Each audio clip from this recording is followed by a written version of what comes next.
Bom dia, Escola de Profetas. Bom dia. Bom dia, Luana. Bom dia, professora. Bom dia, escola. Bom dia. Bom dia, pessoal de casa.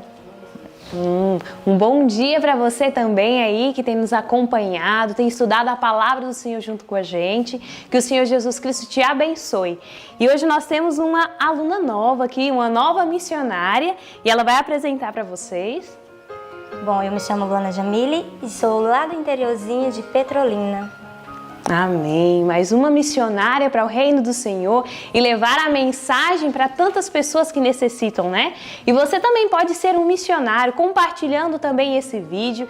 E se você tem desejo de participar dessa família levando a mensagem, se inscreva e venha fazer parte dessa família conosco.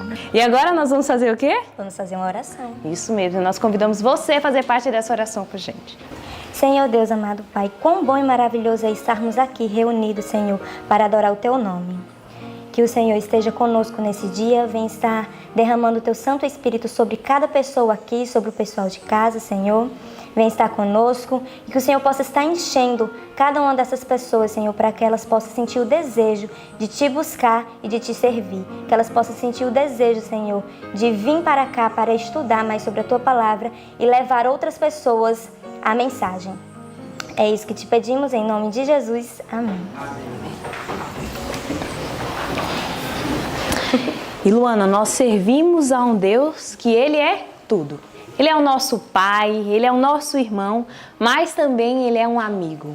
Um amigo que está em todo momento que você necessitar, esse amigo se manifesta. E nós vamos louvar o Senhor com esse pensamento que nós temos um grande amigo, com o hino de número 333. Ó, que amigo em Cristo temos.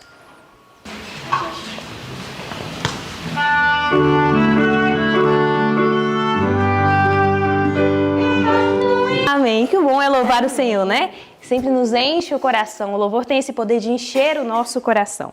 Mas agora nós vamos fazer o quê, Luana? Vamos para o nosso versinho da semana. Isso mesmo, e o nosso verso está lá em João 14, 13 e 15. Então no 3 nós vamos começar a recitá-lo, tá bom? 1, 2, 3. João 14, 13 ao 15. E tudo quanto pedides em meu nome, eu farei, para que o Pai seja glorificado no Filho. Se pedirdes alguma coisa em meu nome, eu farei. Se me amais, guardais os meus mandamentos. João 14, do 13 ao 15. João 14, do 13 ao 15. E tudo quanto pedides em meu nome, eu farei, para que o Pai seja glorificado no Filho. Se pedirdes alguma coisa em meu nome, eu farei. Se me amais, guardais os meus mandamentos. João 14, do 13 ao 15. João 14, do 13 ao 15. E tudo quanto pedides em meu nome, eu farei, para que o Pai seja glorificado no Filho. Se pedirdes alguma coisa em meu nome, eu farei. Se me amais, guardais os meus mandamentos. João 14, do 13 ao 15. Amém. E que a nossa vontade possa estar ligada no Senhor, para que tudo que nós pedimos ao Senhor, Ele possa fazer. E agora nós vamos estudar a palavra do Senhor, nosso ano bíblico, e que o Senhor Jesus Cristo te abençoe e tenha um bom dia. Amém. Bom dia para vocês. Bom dia. Bom dia para a igreja querida, bom dia para os meus irmãos que estão em casa. Você que está aí sentado, que está pensando assim, como vai ser esse dia? O que é que nós vamos passar no dia de hoje? Quero dizer para você, pela graça e poder de Jesus, que Deus tem um plano, uma agenda pronta para a sua vida, para a sua história, para a sua casa, para a sua família. O Senhor Deus tem urgência ao terminar a história desse mundo, ao enviar milhares de anjos para acompanhar os filhos dele que vão herdar a salvação. Pensando que quando o Senhor Deus comenta quem são os anjos, Ele diz que os anjos são ministros de Deus, enviados à terra a favor e a serviço de de quem vai herdar a salvação. Imagine ter alguém assim, deste nível, a nosso serviço. Você já teve alguma pessoa a seu serviço que trabalha para você, a seu favor, pois estes anjos fazem esse trabalho. Confia ao Senhor hoje os teus pensamentos e as tuas obras, e o Senhor Deus vai estabelecer aquelas que, pela graça e poder de Deus, estão dentro da agenda que Ele planejou. O mais correto seria pedirmos a Deus: Senhor, em nome de Jesus, faça a minha agenda ser a sua. Nessa madrugada nós estudamos alguns textos especiais. Eu quero que você abra a sua Bíblia comigo em Salmo 98, por favor, em nome de Jesus. Abriu? Sua Bíblia, Salmo 98. Salmo 98, nós temos aqui uma participação, um pedaço do que tem no Salmo 100. Você pode observar que é um cântico de louvor. Na verdade, os salmos todos eram cantados. Todos os salmos eram cânticos diante do universo, diante de Deus, que eles, infelizmente, se perdeu toda essa quantidade de música. O material musicado foi perdido, não existe mais onde se encontra. Anteontem eu estava estudando algumas coisas e encontrei uma mulher que ela canta 2 notas ao mesmo tempo. Ela tem uma capacidade polifônica. Ela canta várias notas dentro da mesma melodia ao mesmo tempo. Eu nunca tinha visto isso. E eu fiquei impressionada. E ela ensina esse tipo de posicionamento. Eu sempre tinha pensado que os anjos devem cantar outras notas musicais que nós não conhecemos e que eles têm capacidades vocais que nós não temos ideia do que é e como se faz, porque nossas capacidades, elas não só diminuíram, como regrediram, como elas também não foram desenvolvidas da maneira como deveriam. Mas ela canta, ela consegue cantar 2 notas no mesmo momento. É uma coisa impressionante. Você tem ideia como é que eram os cânticos que os servos de Deus cantavam no passado? De que jeito que era a música diante de uma adoração a Deus? Salmo 98 é um pedaço disso, e o Salmo 99 foi exatamente o salmo que foi cantado na dedicação do Templo de Salomão. Você sabia disso?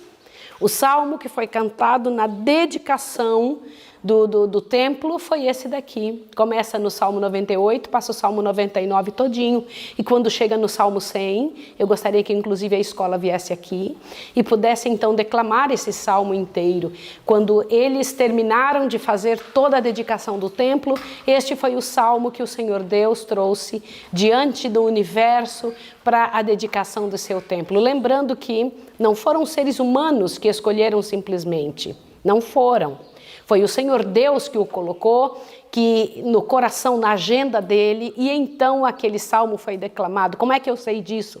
Porque o Senhor Deus disse que faria tudo que lhe apraria o coração, que traria a alegria ao coração dele naquela dedicação do templo. Ele disse: agora sim, eu tenho diante do universo toda a alegria deste momento. Por quê? Porque aqui se fez tudo o que eu pedi. Um negócio tremendo. Então eu imagino que esse cântico do Salmo 100, começando no Salmo 98, eu sei que vocês não vão do Salmo 98 em diante, só o Salmo 100, foi o que foi naquele dia cantado. Celebrai com júbilo ao Senhor todas as terras, servi ao Senhor com alegria e entrai diante dele com o canto. Sabei que o Senhor é Deus. Foi Ele quem nos fez, e não nós a nós mesmos. Somos povo seu, e ovelhas do seu pasto. Entrai pelas portas dele com gratidão, e em seus átrios com louvor. Louvai e bendizei o seu nome, porque o Senhor é bom, e eterna é a sua misericórdia, e a sua verdade dura de geração em geração. Salmo 100. Amém, muito obrigada, muito obrigada. Agora imagine isso sendo cantado, não por 1, por 10, não por 500, mas por milhares de pessoas ao mesmo tempo, em frente ao templo, depois de toda a apresentação de Deus, porque Deus também se apresentou. Não foram só os seres humanos, houve a teofania de Deus. Deus foi e se apresentou diante de todo o povo, dizendo que então tinha aceito o que havia sido feito ali. E Deus mesmo fez uma promessa. Toda vez que Deus se apresenta, Ele emite uma promessa junto com sua apresentação pessoal. Deus não consegue falar ou dizer alguma coisa para os seres humanos sem prometer bênçãos, porque isso é próprio dele. Ele faz assim. Não é bonito demais? Não é grandioso? Que o Senhor nos abençoe, nos encha o coração, porque as promessas de Deus são verdadeiras. Mas nem sempre isso é real com relação às promessas humanas. Nós hoje estudamos uma parte que sempre me chamou muita atenção desde criança, de Atos capítulo 5, a promessa de alguém que não foi cumprida e a maneira de Deus de tratar estas coisas. O Senhor Deus nunca deixa de cumprir as suas promessas, mas infelizmente os seres humanos esquecem de cumprir as suas. Antes, porém, de eu começar no assunto de Atos 5, eu quero perguntar a você, você se lembra de algumas promessas que você já fez? Por favor, vamos tentar relembrar, você não precisa verbalizar, mas lembre-se, por favor, quais as promessas você já fez na vida. Vamos lá. Tenta lembrar. Muitas? Sim. As pessoas não passam a vida sem fazer promessas. Quem se casou fez uma promessa, sim ou não? Hã? Sim. Quem, na hora incrível, quando a gente está muito emocionado ou muito apertado por problemas, a gente faz promessas, não é verdade? Sim ou não? É comum os seres humanos agirem assim, que quando eles estão em situação muito, com emoções muito à flor da pele, né? Eles costumam dizer assim, eu prometo, eu juro, é verdade o que eu estou dizendo. Eu vou fazer desta forma, vai ser desta maneira, eu creio assim. E então, diante de Deus e diante de pessoas, nós prometemos coisas que às vezes não cumprimos. Sim ou não? Mas a minha pergunta agora ela vai ser diferente um pouquinho. Você já fez uma promessa e guardou até o fim? Sim ou não? Eu uma vez soube de uma história de um homem que havia amado muito uma mulher, muito, mas muito, imensamente. E como se provou o amor deste homem por essa mulher? Ela viveu uma boa vida com ele, uma vida linda, mas quando chegou numa certa época da vida, ela começou a apresentar indícios do Alzheimer. E vocês sabem que o Alzheimer, ele não permite que a pessoa se lembre ou se recorde das pessoas, de quem conviveu com ela, e passa a ter um comportamento terrível, agressivo, e muitas vezes, como é terrível o Alzheimer, muitas vezes as familiares acabam deixando esta pessoa. Maridos, esposas, pessoas, cônjuges acabam deixando com uma facilidade muito grande. Mas com este caso não foi assim. Ele, além de começar a escrever a história dela, ele lia a história para ela todos os dias. Ele ia onde ela estava, abraçava, beijava, por menos que ele fosse reconhecido. É um amor que independe das circunstâncias, né? Não é um amor circunstancial, é um amor princípio. Porque o amor princípio, ele permanece, ele fica independente das circunstâncias. Uma coisa linda, alguém que promete e vai até o fim, que continua, que diz que vai fazer e permanece. É uma coisa muito linda. E Deus, ele coloca o casamento nessa terra como um exemplo do casamento dele com sua igreja, da sua palavra dita e de sua palavra cumprida. É muito tremendo ouvir e entender estas coisas. Mas houve alguém no passado que passou por um momento muito único na igreja de Deus. Após a ascensão de Jesus, o Senhor Deus pede que eles esperam, não foi? Num certo local. Naquele lugar já decidido antes da morte de Jesus, o Senhor Deus os encontra através do Espírito Santo e os unge, né? O local onde eles estavam tremeu a terra e eles foram cheios do Espírito Santo. E a ação do Espírito Santo neles fez com que eles lidassem e agissem completamente diferente com os queridos que estavam ao redor. O que eles faziam com as pessoas que estavam ao redor? O que me chama muito a atenção é que nada faltava a ninguém. Vocês perceberam isso? Sim. Qual é o principal detalhe, a principal característica de que o Espírito Santo tocou em alguém? As pessoas pensam que é falar em línguas, que é fazer demonstrações externas do que é e do que pensa e etc. de cristianismo ou de religiosidade. Não é. A maior demonstração de que temos o Espírito Santo é a liberalidade por parte dos crentes, Um coração pronto a repartir o que é e o que tem e o que pode ter em favor das pessoas. É isso que disse o nosso estudo de hoje de manhã. Isso me impressionou demais. O relato declara, olha só. Deus confirmou suas palavras e o mundo creu, não foi isso? Uma multidão creu. No entanto, olha o que diz, o relato declara, é o segundo parágrafo que eu estou lendo do capítulo 7 do livro Atos dos Apóstolos. Diz assim: não havia, pois, entre eles necessitado algum, e diz como as necessidades eram supridas. De que maneira? Olha, aqueles dentre os crentes que tinham dinheiro e bens, alegremente sacrificavam-nos para socorrer na emergência.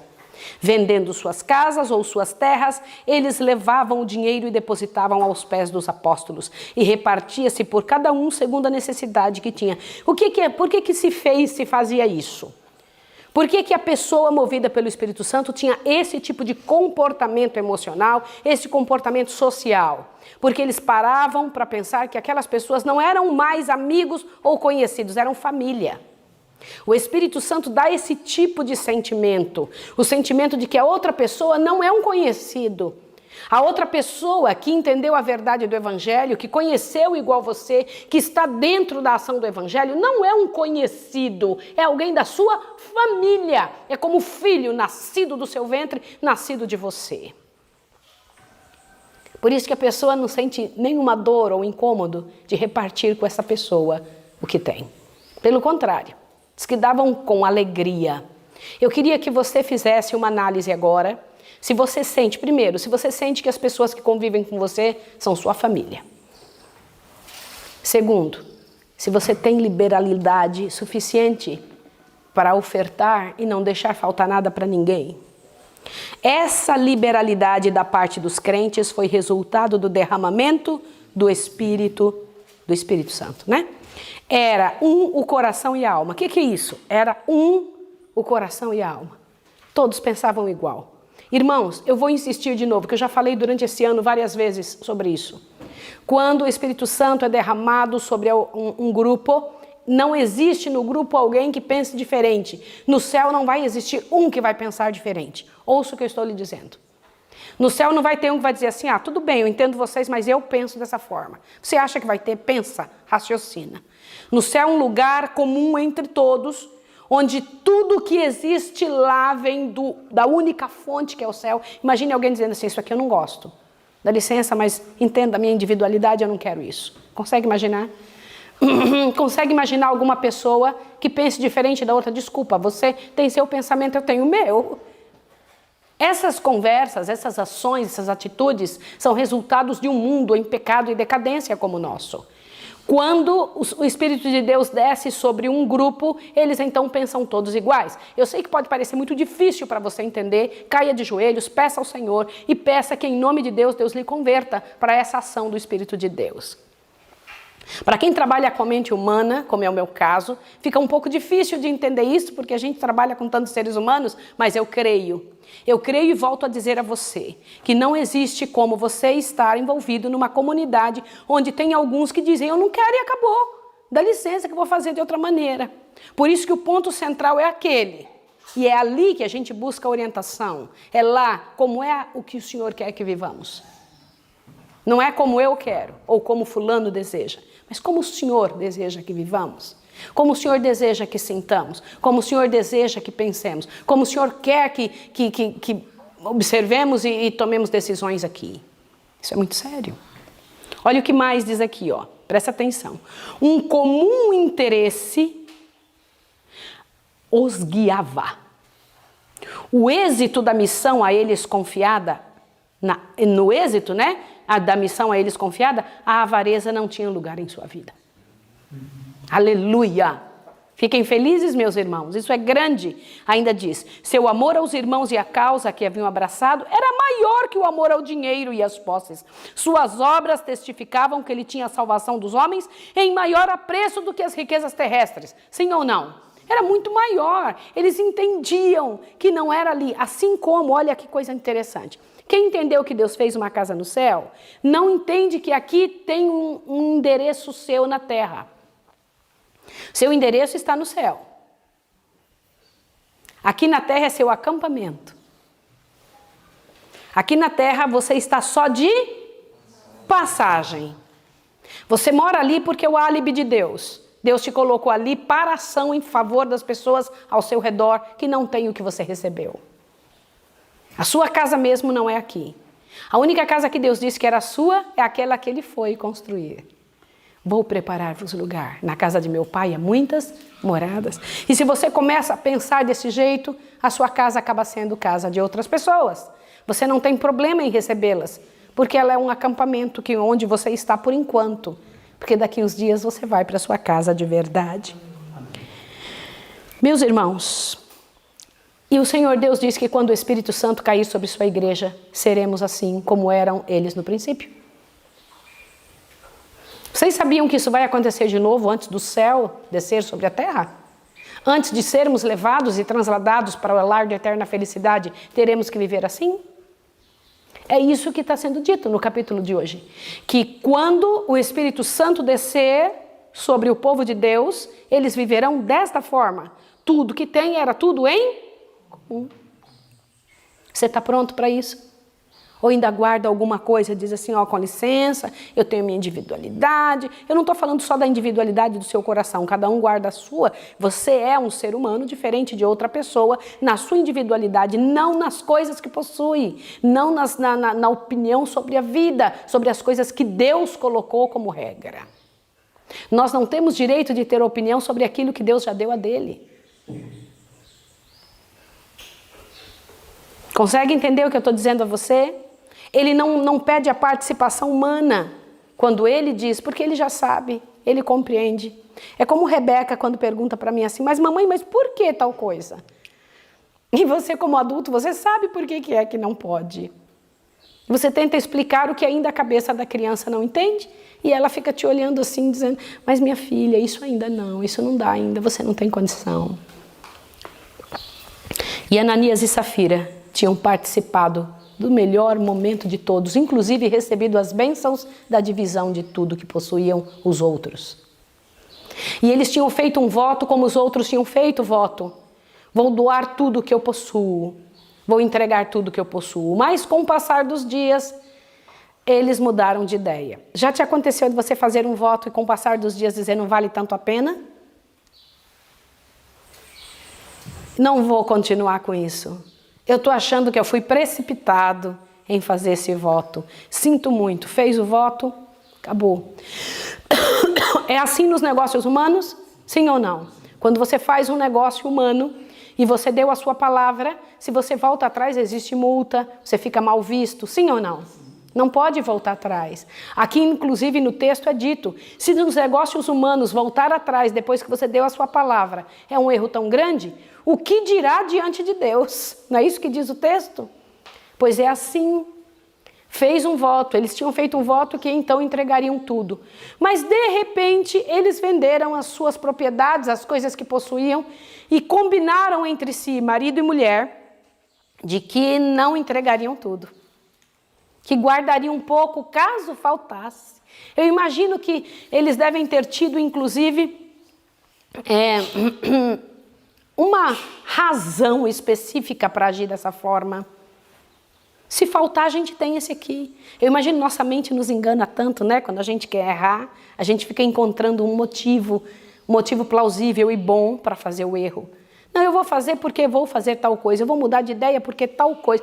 Nossa mente nos engana. E lá estava Ananias e Safira guardando uma parte do preço da herdade que possuíam.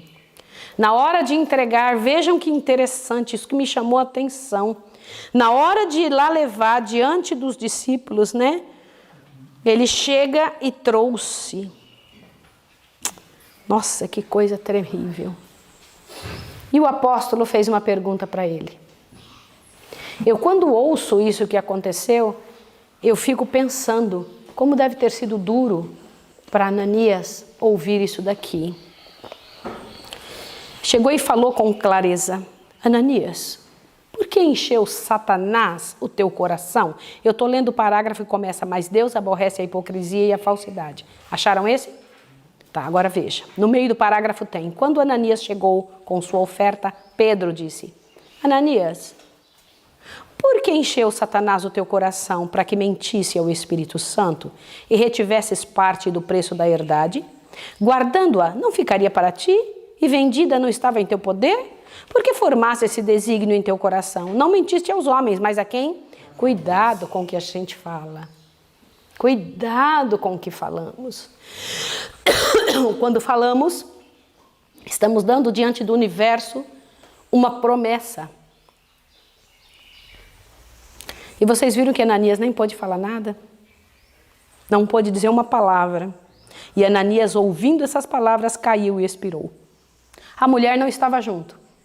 A única que foi dada a oportunidade de falar foi ela. Porque dali a um tempo, 3 horas depois, lá vem ela. Quando ela vem chegando, foi feita a pergunta para ela: por quanto você vendeu a terra? Não foi isso?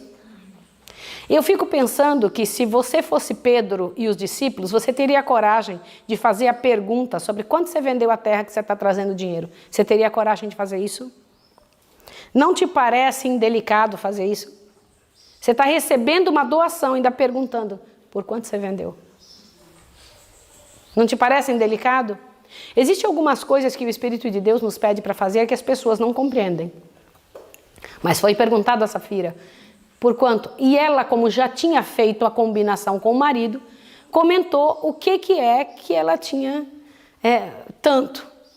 Falou: vocês combinaram. E o que aconteceu com ela?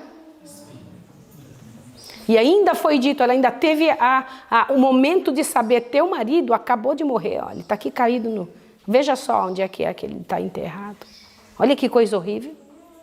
Que miséria. E aqui diz que eles não perderam a vida, somente a vida dessa terra, perderam a vida eterna com essa atitude. Que coisa tremenda, né? Irmãos, por que Deus permitiu que esse tipo de coisa acontecesse? A igreja corria perigo de se unir à igreja, gente, com esse tipo de comportamento. É um comportamento terrível. Eu não sei se vocês sabem, mas pessoas que... Ontem eu coloquei no grupo Secretariando, nós temos um grupo interno, onde eu coloco algumas coisas diárias para se pensar. E uma delas foi o tipo de comportamento emocional que fere as outras pessoas, né? Alguém tinha me mandado durante o dia, nessa mensagem linda, dizia assim: se você ficar perto de uma pessoa cheia de dinheiro, sua conta não vai ficar maior. Se você ficar perto de uma pessoa muito bonita, você não vai ficar mais bonito, porque ficou perto dela. Mas se você ficar perto de uma pessoa agradável e bondosa, você vai voltar para casa muito mais feliz. Você vai voltar tranquilo, alegre. Por quê? Porque estas coisas pegam, estas coisas passam, estas coisas contagiam. As outras que são consideradas como benefícios não adianta, é só da pessoa. Mas essa outra não. A bondade, a alegria, o otimismo contagia. Que interessante isso, né? E lá estava Ananias e Safira com uma emoção compartilhada, com um preço altíssimo que eles tiveram que pagar por aquilo que eles fizeram sozinhos e combinaram sozinhos. Mas o Senhor Deus pedia que isso não tivesse no meio do povo de Deus, porque esse tipo de problema contagiaria o resto das pessoas, né? Vamos dar uma lidinha aqui numa parte que eu quero muito que vocês entendam. Por favor, o parágrafo começa: não apenas a igreja primitiva. Achem esse texto, por favor. Esse eu preciso ler. Olha só o que o Senhor Deus diz aqui.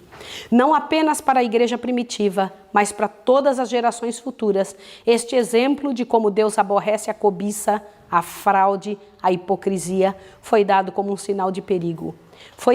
De onde começou esses pecados todos? Pela cobiça. A cobiça foi o primeiro passo para nascerem os outros pecados. Foi a cobiça que Ananias e Safira tinham acariciado em primeiro lugar. O desejo de reter para si o que haviam prometido ao Senhor levou-os a quê? A fraude e a hipocrisia. Eles esperavam dizer lá: entregamos tudo, mas ainda estava retendo. Esperavam continuar na alegria e no bom conceito das outras pessoas, fazendo aquela parte que já devia ser bastante já, mas guardando e retendo um pouco para si. Que coisa tremenda. Deus tem feito depender a proclamação do Evangelho, do trabalho e dos donativos de seu povo. Irmãos, Deus poderia pagar para o Evangelho ir avante, sim ou não? E ele tem condição muito, mas ele faz depender a proclamação do evangelho dos donativos de seu povo. E continua, olha só, as ofertas voluntárias e os dízimos constituem o meio da manutenção da obra do Senhor. Dos bens confiados aos homens, Deus reclama uma porção definida, o dízimo. A todos deixa ele liberdade para decidir se desejam ou não dar mais do que isso. Isso é interessante você ver. O dízimo é a parte que a pessoa não pode dizer assim, o meu dízimo eu dou onde eu quiser. O dízimo não é seu, é Deus, é de Deus. Ele já disse onde quer que seja dado. Ele disse que é para entregar na igreja. Ele não disse para você entregar para uma pessoa, ele não disse para você entregar para alguém que está precisando do trabalho missionário, ele não disse para você entregar para alguém que precisa de comida. Esse Deus já disse que era para fazer. Ele disse que o restante você decide onde é que você vai colocar. Não é interessante isso? Às vezes as pessoas têm essa linguagem, essa impressão, esse conceito errado com relação a dízimo. Eles falam, meu dízimo eu decido. Não é seu. Senhor Deus diz, dízimo não te pertence, eu só deixei passar pela tua mão para você aprender liberalidade, para você aprender a ser honesto. Agora continua, olha só. Então, olha, mas quando o coração é tocado pela influência do Espírito Santo e é feito um voto de dar certa importância, aquele que fez o voto não tem mais o direito sobre a porção consagrada. Veja, Deus pediu os 10% que é dele, que está na nossa mão, sim ou não? Devolva. Agora, dos 90%, você fez algum voto? Se você fez um voto dos 90%, alguma parte dele não é mais sua. Você não tem nem o direito de dizer o que vai fazer depois com isso. É sério isso ou não é? É muito sério. É muito sério isso daqui. Eu estou criando um sermão chamado Você Sabe Doar? Sabe por que esse sermão? Uma escola como a nossa, ela não vive de doações. Os missionários do campo vivem de doação. Como é isso? Quando os alunos vêm para a escola, eles não pagam nada aqui dentro, mas quando alguém não paga, outra pessoa paga, sim ou não? Não existe nada de graça. As pessoas estão aqui porque alguém está pagando a vida delas aqui. Eu não recebo de lugar nenhum. A associação não me dá um salário. Eu não sou empregada, nem eu, nem meu marido da associação. Nós trabalhamos para que os alunos possam, como nossa família, como uma família um pouco maior, possam ter o estudo para ir para o campo. No entanto, quando vão para o campo, amigos como você que está me assistindo, as pessoas que nos amam, elas pagam o salário dos missionários do campo. Como? Mandam o valor que elas decidiram para a associação, para uma conta especial na associação, e a associação paga os missionários. Não passa o dinheiro pela nossa mão. Está entendido essa parte, sim ou não? Para mim é muito mais fácil e eu agradeço muito a associação ter feito isso e aceito esse plano, um plano lindo de que os alunos estão com as suas despesas pagas porque alguém fez essa liberalidade. No entanto, já recebemos valores internos de pessoas que querem ajudar dentro da escola. Só que, infelizmente, algumas pessoas, quando querem ajudar dentro, aqui deste lar, que é a Escola de Profetas, elas acham também que podem participar das decisões. E essa é a parte mais difícil, porque as decisões não são feitas por mim ou por meu marido. As decisões são feitas por Deus. E eu não coloco a minha razão quando Deus colocou a dele. Ele decidiu já como deve ser uma escola neste modelo. Então existem algumas coisas que não se pode mudar, ainda que outra pessoa que tenha muito dinheiro tente fazer com que isso seja um pouco modificado. E por que isso? Porque isso é coisa muito séria. O Senhor Deus decidiu que horas acordaria. Não pense que alguma coisa dentro da Escola de Profetas acontece por nossa própria decisão ou nosso próprio tirocínio. Ele disse que hora deveríamos acordar, o que deveríamos fazer primeiro, o que deveríamos fazer então, o que deveríamos fazer em tal hora, como atender as crianças, de que maneira deveríamos agir assim, em todos os sentidos. E seguimos estas regras. Então fica muito difícil quando alguém, diante de seu próprio tirocínio, por dar algum valor, se julga no poder ou na capacidade de determinar as coisas que, em sua visão, devem ser mudadas. Compreendem a seriedade do que eu estou dizendo? E para mim é uma situação muito constrangedora até, porque não consigo, eu não posso, eu não tenho direito de mudar alguma coisa que foi o Deus eterno que fez. É uma das razões pelas quais nós não trabalhamos dentro da escola com quem não foi aluno. Nossa escola só recebe como servidores quem foi aluno. Não se pode trabalhar aqui dentro da escola, ser um trabalhador, um servidor, sem ter passado pela classe de aluno. Por quê? Porque ele vai ler e vai entender, não é alguém que está pedindo, é Deus, então eu não vou combater isso. Porque quem não entende, combate. Quem não entende, fica contra. Diz, eu não vou aceitar isso. Como é que eu vou aceitar esse negócio que eu nunca vivi? Você nunca viveu porque você não tinha lido, não tinha se convertido para aquela mensagem. Então isso é uma coisa muito séria. A palavra de Deus é tão séria que quando ele fala até ele cumpre. Você entendeu o que eu estou lhe dizendo? Então se ele mesmo cumpre o que diz, imagine nós. Que sério é, nós temos que cumprir o que Deus diz. Então não pode ter acordo. Quando Deus falou, não há acordo humano. Nenhum. Nem para a direita, nem para a esquerda. É ali onde ele disse. E é infelizmente esse tipo de situação que Ananias e Safira não compreenderam. Mesmo tendo recebido e visto tanto poder de Deus, tanta ação de Deus, uns dias antes, uns momentos antes, né, dessa situação. Mas, irmãos, muitos de nós gastamos dinheiro prodigamente em satisfação própria, sem querer oferecer para a igreja. Vamos dar uma lida sobre isso? Por favor, observe o parágrafo quando diz assim, mas o coração dos homens, acharam? Por favor, achem esse parágrafo, diz assim, na metade diz assim, mas muitos gastam dinheiro prodigamente na satisfação própria. Homens e mulheres consultam o prazer e satisfazem o gosto, ao passo que levam para Deus quase de má vontade uma oferta mesquinha. Esquecem-se de que um dia Deus pedirá estrita conta de como seus bens foram usados e que não aceitará a insignificância que levam à tesouraria, mais do que aceitou a oferta de Ananias e Safira. O que é isso que vocês acabaram de ler? Deus não aceita aquelas miserinhas. Vocês já viram? Olha que coisa interessante. Uma vez eu vi um pastor pregando um negócio, eu fiquei, por que ele está dizendo isso? Aí depois de ler esse negócio aqui, eu entendi. Olha o que o pastor tinha dito. Ele disse assim, sabe quando você pega correndo da bolsa um dinheiro lá e leva na igreja e dá só para não passar vergonha na frente das pessoas? Não dá não, fica para você. Vai e come uma pizza no final do dia. Deus não vai aceitar essa oferta, não. Eu me assustei. Eu falei, como assim? Ele falou, é isso mesmo. Ele aceita quando você retira e dedica a Ele. E tira tempo. Não apareça diante do Senhor de mão vazia. Quando você faz um voto ao Senhor. Quando você luta. E para isso precisa ter o Espírito Santo. Só o Espírito Santo é capaz de fazer isso. Você não faz por uma formalidade. Você faz porque o coração foi mudado. Foi convertido para isso. E o Espírito de Deus vai e diz, lute pelos seus irmãos. Alimente o mundo. Alimente a obra de Deus. Diz que Deus não aceitará. Não fui eu que disse, né? Está aqui escrito. Sim ou não? Diz, não aceito. Interessante isso, né? Interessante, isso é muito sério, né?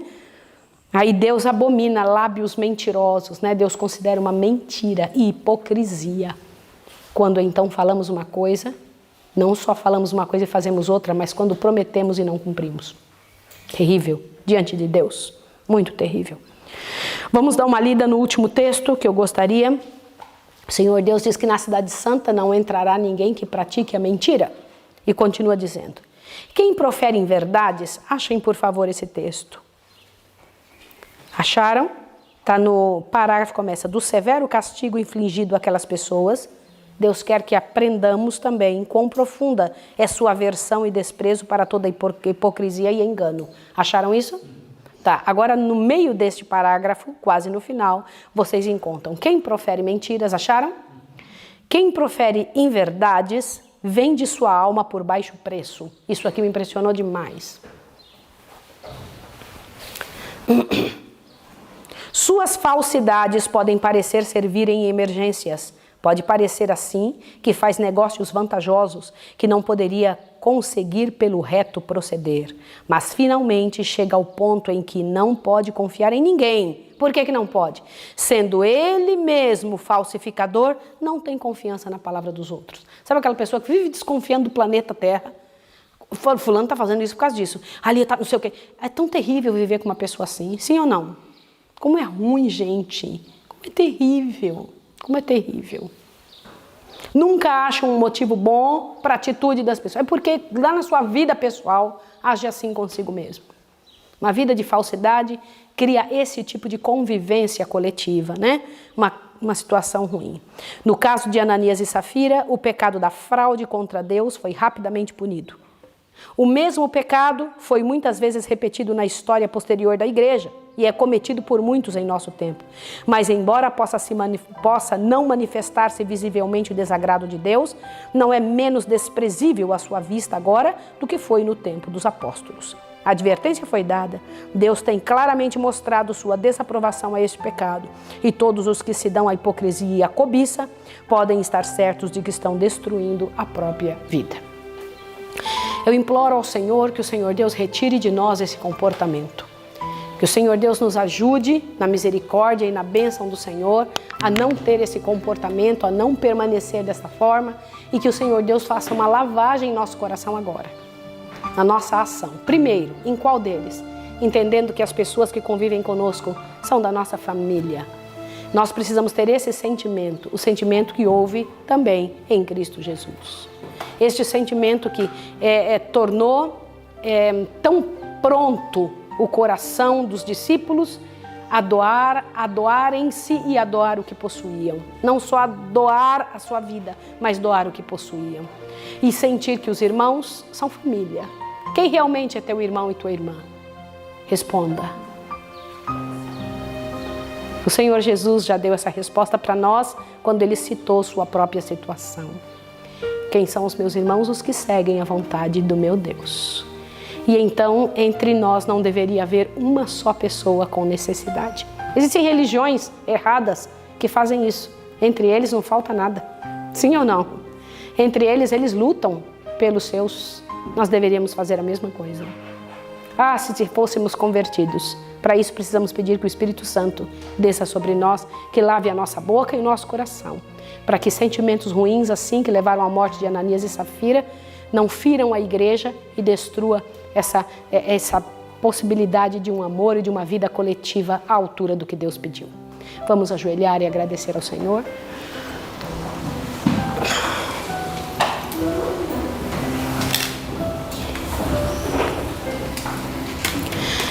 Santo Deus e amado Pai, nós queremos te pedir perdão por atitudes assim.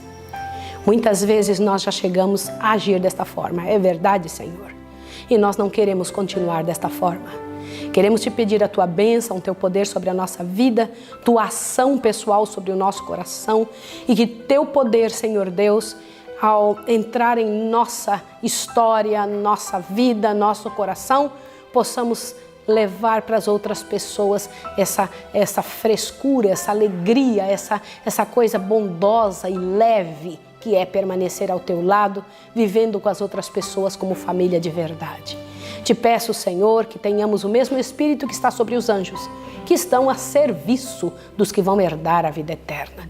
Ajuda-nos a pensar dessa forma com relação aos nossos irmãos. Abençoa essa pessoa que está em casa, Senhor, enche-a do teu poder, fortalece-a, às crianças, aos adultos, às pessoas que estão passando por alguma dificuldade e que hoje possam seguir a agenda de Deus. Em nome de Jesus. Amém, Senhor. Amém. Que Deus abençoe você e te dê um bom dia. Um abraço. Até amanhã.